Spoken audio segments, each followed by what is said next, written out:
माझं नाव रितेश आहे आणि माझं वय 25 वर्षे असून मी दिसायला सुंदर व भरदार शरीराचा होतो. मला पाहताच कोणीही मुलगी माझ्या प्रेमात पडेल. माझे बाबा एका शाळेत शिक्षक होते आणि माझी आई पार्लर चालवायची. त्यामुळे मी घरात एकटाच राहायचो आणि आमच्या घराशेजारीच मामा मामी राहत होते. मामीच्या लग्नाला 5 वर्ष झाले, पण अजून मामीला मूलबाळ झाले नव्हते. माझी मामी दिसायला खूप सुंदर व तरुण होती. मामीचं नाव कोमल आहे आणि मामीचं वय 27 वर्ष आहे. मामीला पाहून असं वाटायचं की जणू ती स्वर्गाची सुंदरीच आहे. माझे मामा ड्रायव्हर आहे आणि मामा 8 दिवस बाहेरच असायचे आणि मामी घरात एकटीच राहायची. आणि जेव्हा मामा घरी यायचा तेव्हा तो खूप थकलेला असायचा आणि तो लगेच झोपी जायचा. त्यामुळे मामीला हवं ते सुख मिळत नव्हतं. मामी घरी एकटीच असल्यामुळे एके दिवशी रात्री मामीने मला घरी यायला सांगितले. मामी म्हणाली, रितेश, तुझे मामा बाहेरगावी गेलेले आहेत आणि मला एकटीला खूप बोर होत आहे. त्यामुळे तू माझ्या घरी ये. मी म्हणालो, ठीक आहे मामी. मग रात्री मी मामीच्या घरी गेलो. तेव्हा मामीने नाईट गाऊन घातलेला होता आणि मामी त्या गाऊनमध्ये खूपच सुंदर दिसत होती. माझी नजर मामीवर पडली. तेव्हा मी मामीकडे एकटक पाहतच राहिलो. मामीला पाहून मी काही वेळासाठी माझे भान हरवून बसलो होतो. मला वाटत होतं जाऊन मामीला घट्ट मिठी मारावी, पण तेव्हा मी स्वतःवर नियंत्रण ठेवलं.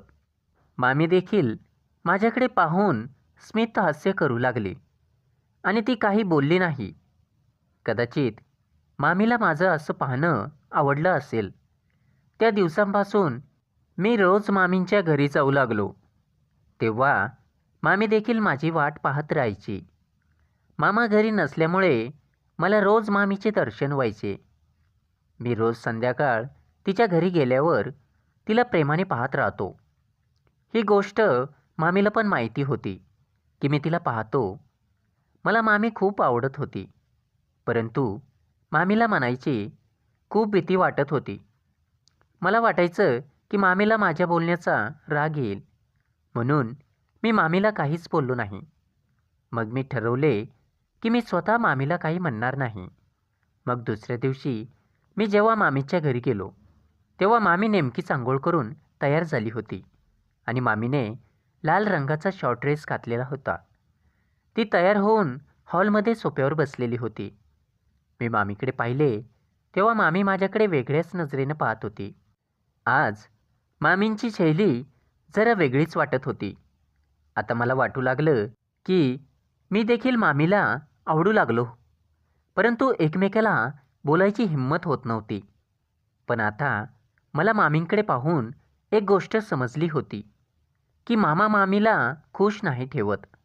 असा पण मामा दिसायला काही खास नव्हता आणि ड्रायव्हर असल्यामुळे मामा नेहमी घराबाहेर राहायचा. जेव्हा मी संध्याकाळी परत मामीच्या घरी आलो तेव्हा मामी दारातच उभी होती. मी तिला पाहून स्माईल दिली आणि आम्ही दोघे घरात गेलो. मग मामीने माझ्यासाठी कॉफी बनवून आणली. मग आम्ही दोघे हॉलमध्ये बसून कॉफी पीत असताना मामी पूर्ण घामाने भिजली होती. तेव्हा मी मामीला म्हणालो, मामी, फॅन चालू कर. तेव्हा मामी म्हणाली, फॅन खराब झाला आहे आणि फॅन दुरुस्त करण्यासाठी तुझे मामा देखील घरी नाही. प्लीज तू माझं एवढं काम करशील का? या बहाण्याने मी तिला लगेच हो म्हणालो आणि मग मी दुकानात जाऊन तो फॅन दुरुस्त केला आणि परत घरी येऊन लावून दिला. मग ती माझ्यासाठी कोल्ड्रिंक्स घेऊन आली आणि म्हणाली, रितेश, थँक्यू सो मच. जर तू नसता तर मला माहीत नाही फॅन कधी दुरुस्त करून मिळाला असता. मग मी म्हणालो की मामी, मी तुमचा भाचा आहे. तुमची मदत मी नाही करणार तर कोण करीन? माझे बोलणे ऐकून मामीने स्मित हास्य केले. मग मी मामीला विचारले, मामा कधी येणार? तेव्हा मामी रडू लागली आणि म्हणाली, माहीत नाही. तुझे मामा घरी नाही म्हणून मला खूप एकटं एकटं वाटतं, परंतु तुझ्या मामाला काही फरक पडत नाही. अरे, तुझ्या मामाने लग्न झाल्यापासून मला नीट वेळच दिला नाही आणि जेव्हा कधी घरी आले तेव्हा थोडंफार प्रेम माझ्यावर दाखवून झोपी जायचे. नेहमी त्यांच्या डोळ्यात झोप असते. एवढ्या सुंदर बायकोला दुर्लक्षित करतात आणि तुझे मामा मला कधीच आनंदी ठेवत नाही. आता तूच तुझ्या मामाची कमी पूर्ण कर. असं म्हणत मामीने मला घट्ट मिठी मारली. तेव्हा मी म्हणालो, मामी काळजी करू नको. आता मी मामीबद्दल विचार करू लागलो की काय करावे. तेवढ्यात मामी म्हणाली की रितेश, तू कोणत्या विचारात हरवला? मी म्हणालो काही नाही. मग मामी म्हणाली, तुझी गर्लफ्रेंड कशी आहे? मी म्हणालो की मला गर्लफ्रेंड नाही. मग मामी मला म्हणाली, खोटं बोलू नको. तू इतका स्मार्ट आहे आणि तरुण व भरदार शरीराचा आहे आणि तुझी कोणी गर्लफ्रेंड नाही असे होऊ शकत नाही. मग मामी मला म्हणाली की मी एकटीच घरी राहते आणि मला खूप बोर होतं. तुझे मामा नेहमी त्यांच्या कामातच बिझी असतात आणि आपण असं किती दिवस नुसतं भेटणार? आता मला राहवत नाही. माझ्या इच्छा खूप जागृत होऊ लागल्या आहेत आणि आज रात्री तू लवकर घरी ये. मी म्हणालो, का नाही मामी? तुम्ही म्हणालात आणि मी नाही म्हणेल असे होऊ शकत नाही. तर ती म्हणाली, ठीक आहे, मी तुझी वाट पाहीन. मग मी म्हणालो की मला आता गेलं पाहिजे आणि मी माझ्या घरी आलो. मी आता मामीचा विचार करत होतो. मी मनातल्या मनात खूप खुश झालो होतो, कारण मला जे हवं होतं ते मिळणार होतं. मी आता रात्र होण्याची वाट पाहत होतो.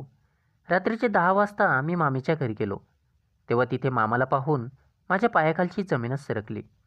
मग मी आत गेलो आणि मामीला म्हणालो, मामा कधी आले? तेव्हा मामी म्हणाली, तुझ्या अगोदरच नेमकंच आले आहेत आणि तू काळजी करू नको. तुझे मामा सकाळी लवकर परत जाणार आहेत. मी म्हणाले, ठीक आहे. मग मी मामाला बोललो आणि परत माझ्या घरी आलो. आज चांगली संधी मिळाली होती, परंतु मामा घरी आल्यामुळे आम्ही आनंदी होऊ शकलो नाही. मग दुसऱ्या दिवशी संध्याकाळी मी पुन्हा मामीच्या घरी गेलो. तेव्हा मामी एखाद्या हिरोईनसारखी तयार होऊन माझी वाट पाहत होती. मामी मला म्हणाली, माझ्या खोलीत जा, मी आलेच.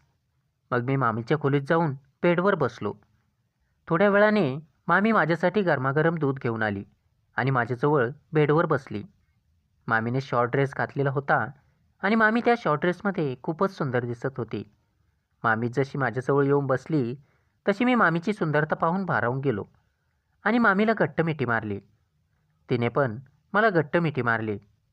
आम्ही दोघे एकमेकांच्या मिठीत हरवून गेलो आणि त्या रात्री सतत 4 तास आमच्या इच्छा पूर्ण केल्या. मग सकाळी उठल्यावर मामी खूपच खुश दिसत होती. मी मामीला विचारलं, मामी तुला कसं वाटतं?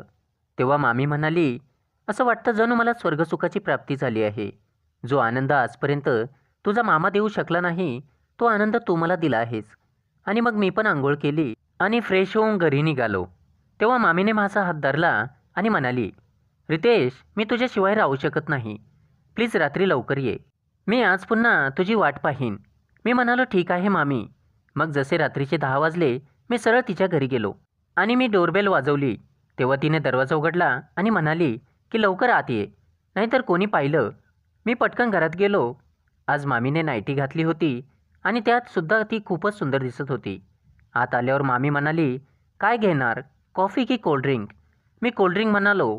मग मी मामीला मुद्दामून विचारले की मला आज का बोलवले? तर मामी म्हणाली, आता जास्त शहाणपणा करू नकोस आणि तुला पण माहितीच आहे की तू इथे कशासाठी आलेला आहेस. एवढे बोलून ती लाजली आणि बेडरूममध्ये निघून गेली. मी देखील तिच्या मागे गेलो. बेडरूममध्ये गेल्यानंतर मामीने लाईट बंद केला आणि ती हळूहळू माझ्याजवळ आली आणि तिने मला मिठी मारली. मग मी रात्रभर मामीसोबत. माझ्यामुळे मामी खूपच खुश दिसत होती. मामी मला म्हणाली की खरंच तू खूप भारी आहेस. त्याच्यामुळे मला खूप दिवसांनी आनंद झाला आहे. तू मला सुख दिलंस, थँक्यू. मी म्हटलं, मामी थँक्यू म्हणू नकोस. सुद्धा तुझ्यासारखी अप्सरा भेटली की त्यानंतर आम्ही जेव्हा संधी मिळाली तेव्हा आनंद घेतो. मित्रांनो, मी मामीला पाहिजे तेव्हा आनंदी करतो आणि आता मामी खूप खुश राहू लागली. मंडळी, जर तुम्हाला कथा आवडली असेल तर व्हिडिओला लाईक करा आणि चॅनलला सबस्क्राईब करा. धन्यवाद.